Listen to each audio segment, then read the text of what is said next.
balang araw ako'y uuwi rin sa Miniafe.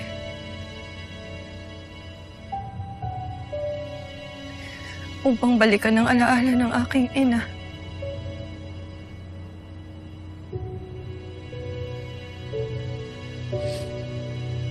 Hindi bilang isang Miniafe na nilamon na ng kadiliman.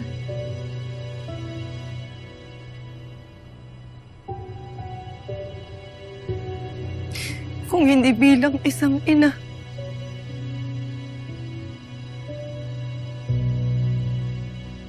Bilang isang ina na naging mapagmahal sa akin noong aking kabataan.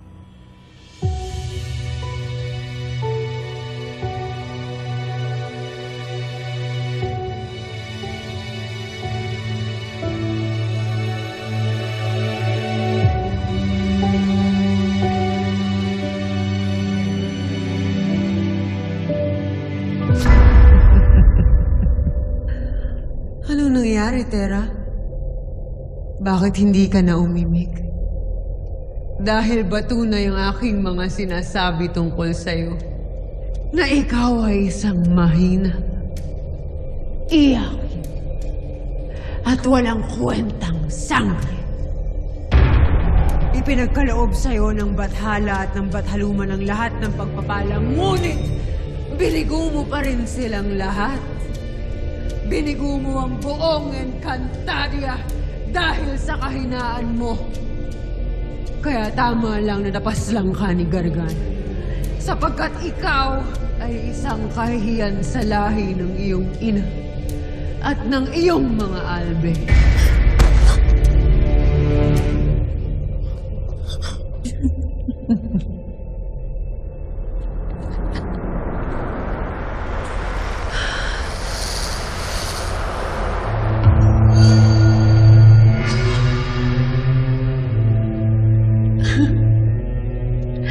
Alalahanin mo lahat ng mga buhay na napaslang ng dahil lang sa'yo. Namatay si Gaia upang mabuo at mabuhay ka! Isinakripisyo nilang lahat ng buhay ng aming mahal na Albe! Yun ang katotohanan, Tera!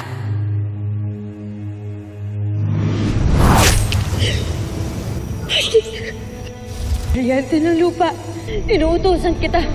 Pagalingin mo si Asti Perena. Ang mga Red Tree, yan ang mga paru-paro na sumusundo ng mga yumaho.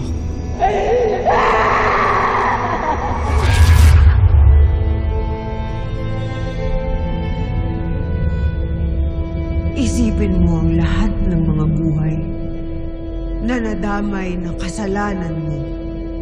Hindi ikaw ang tunay na itinakda.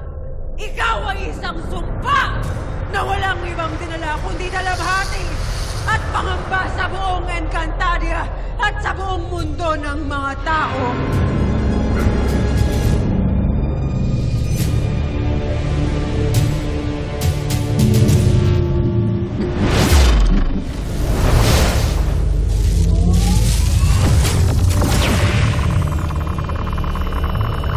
Maganda ang iyong naisip na tumulong para sa akin. Aki Brillante.